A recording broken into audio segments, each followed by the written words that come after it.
एकतर्फी प्रेम भाग 7. अभिजीतच्या घरी पार्टी संपली होती. शिल्पाला मात्र पाहिजे तसं इम्प्रेशन अभिवर टाकता आलं नाही. पार्टीमध्ये तिच्या वाट्याला तो आलाच नाही. तिला हे माहीत नव्हतं, ज्या भुंग्याच्या मागे ती लागली होती तो भुंगा आधीपासूनच दुसऱ्याच्या एका फुलाच्या सुवासाने वेडा झाला होता. अभिजितला मात्र आज एक वेगळंच समाधान वाटत होतं. रेवा आज त्याच्यासाठी त्याच्या घरी आली होती. पहिल्यांदा तिचे पाय त्याच्या घरात पडले होते. त्याला हे सगळं स्वप्नासारखं वाटत होतं. कितीतरी दिवसांनी आज त्याच्या चेहऱ्यावर एक वेगळंच तेज निर्माण झालं होतं. रेवासोबतचा तो क्षण त्याच्या मनात खोलवर रुजला गेला होता. तिचे ते थरथरणारे ओठ, तो जवळ गेल्यानंतर तिचा फुलून आलेला ऊर, गालावर चढलेली लाली आणि खट्टाळपणे तिला सतावत असलेला तिच्या रेशमी केसांचा वास अजूनही त्याच्या मनाला गुदगुदीला करत होत्या. तिच्या ओठांचा तो पहिला स्पर्श त्याच्या तना मनात भरून राहिला होता. तिच्या नुसत्या जवळ येण्याने त्याच्या उरात आग पेटून आली होती. आज अभिजीतच्या डोळ्यातली झोप रेवाने चोरली होती. तो बेडवर नुकताच लोळत होता. काही केला तो क्षण त्याच्या नजरे समोरून जात नव्हता. रेवालाही असंच होत असेल का? तो मनातच म्हणाला. तिलाही माझी आठवण येत असेल का? येत असली तरी ती कुठे सांगणार आहे म्हणा. पक्की खडूस आहे. तो स्वतःशीच हसत हसत बडबडला. पण मी आता पाऊल मागे नाही घेणार रेवा. तुझ्या तोंडावरचा हा खोटा रागाचा मुखवटा मी काढल्याशिवाय राहणार नाही. मी माझी पूर्वीची रेवा परत मिळवणार. फोनमधल्या तिच्या फोटोकडे बघत त्याने स्माईल केलं. तसाच छातीशी फोन धरून अलगद तो झोपी गेला. या सगळ्यांमध्ये कुणीतरी त्याच्यावर सतत नजर ठेवून होतं, याची मात्र त्याला किंचितही खबर नव्हती. नवीन दिवस उजाडला होता, पण काल रात्रीच मडप रेवाच्या चेहऱ्यावरून अजून जात नव्हतं. कोण होता तो माणूस? त्याने का अशी धमकी दिली मला? त्याला माझ्या आणि अभिजितच्या नात्याबद्दल कसं काय कळलं? विचार करून करून तिचं डोकं फुटायची वेळ आली होती. सुख माझ्या नशिबातच नाही आहे का? असं कसं नशीब घेऊन जन्माला आले मी?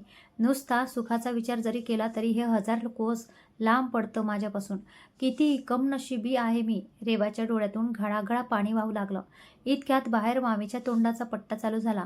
रेवा बाहेर आली. मामा मम्मीची समजूत काढण्याचा प्रयत्न करत होता. अगं शांत हो जरा. इतकं घर डोक्यावर घ्यायची काय गरज आहे? शांतपणे बोलू शकतेस ना तू? नाही, अजिबात शांत राहणार नाही मी. का म्हणून शांत राहू? माझ्या घरात बोलायला मला कुणाची भीती आहे का की काय? ही ही तुमच्या वहिनीची पोर. आज 3 वर्ष झाली मी सांभाळतोय. यांचा कपडा लत्ता, खाणं पिणं शिक्षण सगळं सगळं मी बघते. रेवाचे वडील त्यासाठी पैसे देऊन गेलेत, समजलीस? कसला पैसा हो? त्या पैशात काय आहे भागतं सांगा मला? साधा खाण्याचा खर्च तरी निघतो का?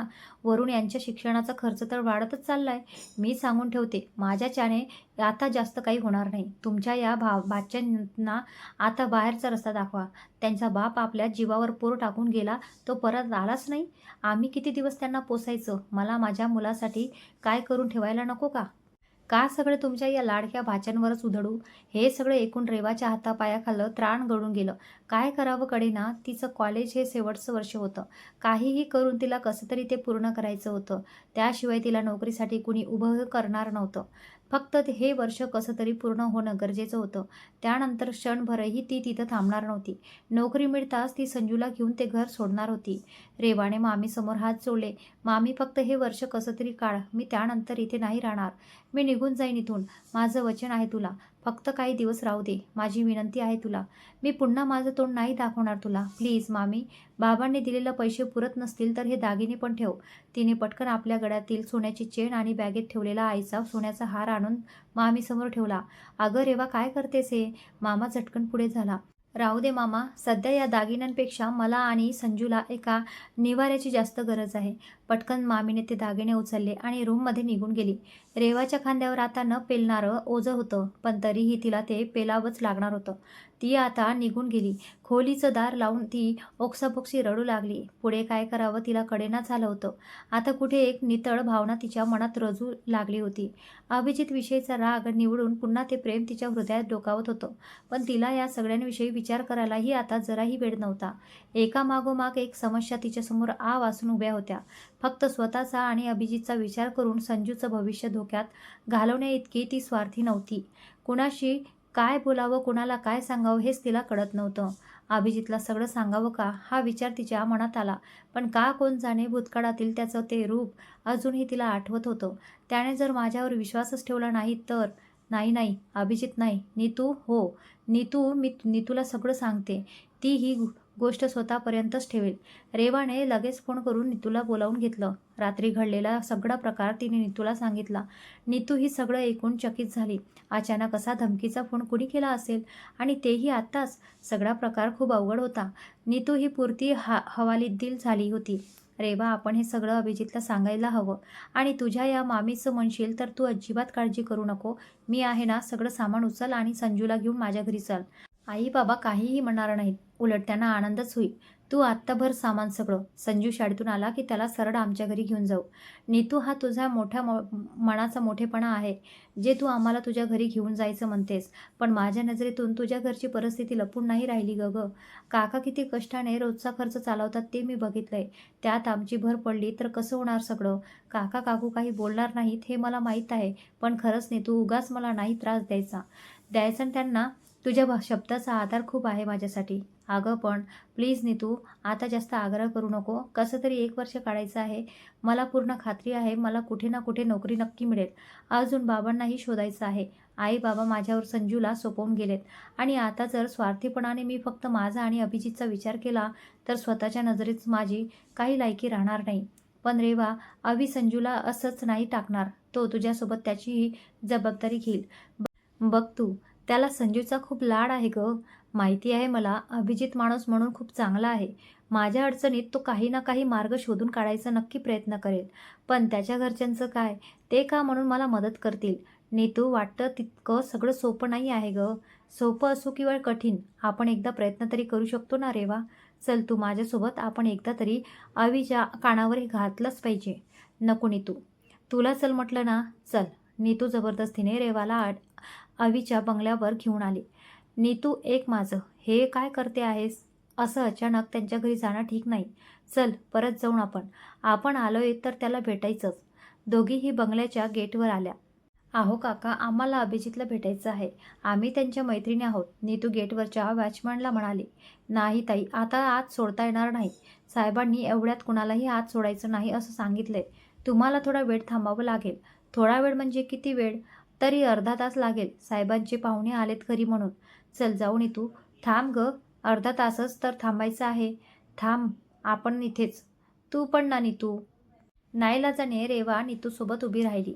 पाऊण तास झाला होता. अजून काहीच हालचाल नव्हती. नीतूने जाऊन पुन्हा वॉचमॅनला हाक मारली. अहो काका, काय झालंय? अहो ताई, वरून सांगितल्याशिवाय आम्ही कसं सोडणार आत तुम्हाला? त्यापेक्षा तुम्हीच तुमच्या मित्राला फोन करून सांगा की, मग लगेच आत सोडतो मी तुम्हाला. हां बरोबर आहे. मी अवीला फोन करते. तिने अभिजितला फोन लावला. पण सारखा त्याचा फोन स्विच ऑफ येत होता. नीतू वैतागली. रेवा, या अवीचा फोन ऑफ येतोय ग. मी सांगितलं होतं ना नीतू तुला, आपण नंतर भेटू त्याला. चल इथून. असं हे बरं वाटतं का गेटवर उभं राहायला? तो कामात असेल, नाहीतर कॉलेजमध्ये बोलू आपण. कॉलेजमध्ये तुझी मी ती महामाया शिल्पा बोलू देणार आहे का तुला? इकडे अभिजित उठल्या उठल्या बाबांनी त्याला रूममध्ये बोलावून घेतलं होतं. अवी, आज माझा जवळचा मित्र आणि त्याची फॅमिली येणार आहेत. आपल्या घरी काल बर्थडेला त्यांना येता आलं नाही म्हणून आज येणार आहेत खास तुला भेटायला. तेव्हा आज तू कॉलेजला उशिरा जा किंवा नाही केलास तरी चालेल. बाबांचं बोलणं ऐकून अवीचा पूर्ण हिरमोड झाला. त्याला आज रेवाला भेटायचं होतं. आज त्यांच्या नात्याला एक वेगळं वळण मिळणार होतं. पण बाबा, अवी उगाच ॲग्रुमेंट नको बेटा. जेवढं सांगितलंय तेवढं कर. जा, छानपैकी तयार हो. पाय आपटत अवी आपल्या रूममध्ये गेला. बेडवरची उशी जोराने त्याने भिंतीवर आदळली. आजच यायचं होतं का गेस्टना? तो स्वतःशीच पुटपुटला. माझ्याच प्रेमात सगळे अडथळे यायचे असतात. ओ गॉड, प्लीज हेल्प मी. काही वेळाने बाबांचे गेस्ट आले. मिस्टर अँड मिसेस पटवर्धन, त्यांच्यासोबत त्यांची मुलगी आणि छोटा मुलगाही होता. बाबांनी सगळ्यांची ओळख करून दिली. अवी ही कामिनी, अतिशय मॉडर्न आणि चेहऱ्यावर कमालीची कॉन्फिडन्स असलेली एक मुलगी समोर आली. हाय अभिजित. तिने स्वतःहून त्याचा हातात हात मिळवला. अभिनेही स्मितहास्य केलं. आणि हा राहुल पटवर्धन साहेबांचा शेंडेफळ बरं का अन्वी. पटवर्धन साहेब मुरलेले बिझनेसमॅन आहेत हां. अभिच्या वडिलांच्या आणि पटवर्धनच्या गप्पा गोष्टी संपायचं नावच घेत नव्हत्या. इकडे अभिच्या डोक्यात पारा गरम होत चालला होता. इथून कसं निटसावं याचाच विचार तो करत होता. इतक्यात अभिच्या बाबांनी अभिला सांगितलं. अभि, कामिनीला आपल्या मॉलमध्ये घेऊन जा बेटा. तिला थोडी खरेदी करायची आहे. व्हॉट? अभिजित किंचाळला. कोण आहे मी?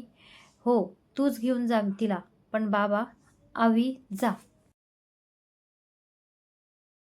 कामिनी झटकन उभी राहिली. निघायचं का अभिजित? दोघेही बाहेर आले. नीतू आणि रेवा बाहेर पडायला आणि अभिजित व कामिनी यायला एक गाठ पडली. अभिजितने कामिनीला गाडीत बसवलं आणि दोघेही निघून गेले. लांबून रेवा आणि नीतू हे सगळं बघत होत्या. आयला कसली आयटम होती ना रेवा. पण कोण असेल ग ही? असू दे ना नीतू, तुला काय करायचं? अरे वा, आमचे फोन ह्या पट्ट्या उचलत नाही आणि हिला घेऊन बरा फिरतोय. नवीन मैत्रीण मिळाली म्हणून जुन्या मैत्रिणीला विसरायचं का? थांब, मी विचारतेच त्याला. काय हो काका, ही आता अभिजितसोबत गेली ती कोण? आता आम्हाला काय माहिती ताई, मोठ्या माणसांच्या घरी आत काय चालतं आणि काय नाही ते. अभिजित साहेबांच्या लग्नाचा विषय चाललाय म्हणे. बहुतेक त्यांना दाखवायला स्थळ आणलं असेल असं वाटतंय, पण पोरगी आमच्या साहेबांना शोभेल अशीच आहे. एकदम जबरदस्त हो. रेवा आणि नीतू एकूण स्तब्धच झाल्या. अभिजितचं लग्न? रेवाच्या काळजाचा ठोकाच चुकला. का कोण जाणे, पण हातापायातलं सगळं अवसान गळून पडलं. कितीही काही म्हटलं तरी अभिजित रेवाच्या आयुष्यातील पहिला मुलगा होता, ज्याने तिच्या हृदयावर कधी काळी अधिराज्य गाजवलं होतं. रेवाने कितीही नाही म्हटलं तरी तिच्या मनात फक्त अभिजितचंच अस्तित्व होतं. नीतूने रेवाकडे पाहिलं. रेवा कुठेतरी शून्यात नजर लावून पाहत होती. तिच्या मनात काय प्रश्न उभे झाले असतील याची नीतूला कल्पना आली. ती पटकन म्हणाली, रेवा, सगळं खोटं आहे गं, तू नको लक्ष देऊ त्या माणसाच्या बोलण्याकडे. रेवा नीतूकडे पाहत शांतपणे हसली. नीतू, प्रेम आणि लग्न या दोन्ही वेगवेगळ्या गोष्टी आहेत गं. ज्याच्यावर प्रेम आहे त्याच्याशीच लग्न होईल असं नेहमी घडत नाही. खूप कमी लोकांच्या नशिबात हे भाग्य असतं. प्रेमात तिसऱ्या माणसाला जागा नसते, पण लग्न करताना सगळं पाहिलं जातं. कुटुंब, त्यांची विचार, जात, गरिबी, श्रीमंत, माणपाण सगळं बघितलं जातं गं. अभिजितच्या घरच्यांनी त्याच्यासाठी एखादा निर्णय घेतला तर कुठे चुकलं त्यांचं. हो, माझं अभिजितवर प्रेम आहे, मी कबूल करते. खूप आधीपासून, जेव्हा तो मला ओळखतही नव्हता, अगदी तेव्हापासून. तो नुसता दिसला ना तरी काळजीच जोरजोराने धडधडायला लागायचं. तो जेव्हा माझ्याशी बोलायला लागला ना, तेव्हा तर मला अख्खं आभाळ ठेंगणं वाटू लागलं होतं. आजूबाजूला काय चाललं याचं मला भानच नसायचं. त्याचं ते रुबाबदार व्यक्तिमत्व मला घायाळ करायचं. त्याचा फक्त जवळ असण्याने माझं मन मोहरून यायचं. असं वाटायचं की ते क्षण कधी संपूच नये, काळ तिथेच थांबावा आणि मी मनसोक्त त्याला डोळ्यात सामावून घ्यावं. मनात इतक्या सगळ्या भावना असूनही मी कधीच त्याला हे दाखवून दिलं नाही, नीतू, कारण मला माझी पायरी माहीत होती आणि नकळतपणे त्यानेही मला ती दाखवून दिली होती. त्याच्या आयुष्यात त्याला साजेशीच कोणीतरी यावी असं मला तेव्हाही वाटत होतं आणि आताही वाटतंय. हॅलो मॅडम, तू तर असं बोलते आहेस जसा तो आता मंडपात उभा आहे आणि थोड्या वेळातच त्यांचं शुभमंगल होणार आहे. काय रेवा तू पण. नाही नीतू, मला नेहमीच वाटतं की मी त्याच्या योग्यतेची नाही आहे. त्याला कदाचित त्याच्या वागण्याचा पश्चाताप झाला असेल, म्हणून आता ते भरून काढण्यासाठी ते माझ्यावर त्यांचं प्रेम आहे असं सांगतोय. नीतूने रागाने रेवाच्या दंडाला धरलं आणि तिला गदागदा हलवलं. तुला अक्कल आहे का रेवा? काय तोंडाला येईल ते बडबडते आहेस? अभिजित नाटक करतोय असं म्हणायचं आहे का तुला? अगं, नाटकात कुणी स्वतःचा जीव धोक्यात घालतं का? तुझ्या एका शब्दावर तो एखाद्याचा जीव घेऊनही शकतो आणि स्वतःचा जीव देऊही शकतो. रेवा, त्याला चुकीचं समजू नकोस. हे लग्नाचं वगैरे त्याच्या नकळत त्याच्या घरच्यांनी ठरवलं असेल गं. नीतू, मी चिडत नाही आहे गं, पण खरं सांगू, आजपर्यंत मी स्वतःला खूप सावरून धरलंय.